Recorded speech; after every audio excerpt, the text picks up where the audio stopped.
guys, oh. Dito sa Wawa parang akala mo bukid. Ayan, tubig.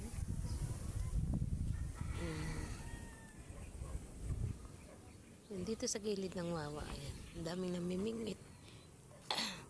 Tapos may payong sila. Kami wala kaming payong dala kaya mainit. Sumisilong ako. Yan palaruan. Ayan. Yan si kuya, oh, namimingwit. Dito naman puno ng kawayan. Ganda. Ito naman ang mag-asawa kumakain. Puno ng, ayan asawa ko. Ayan guys. So ang oras na ngayon is alas 11:30.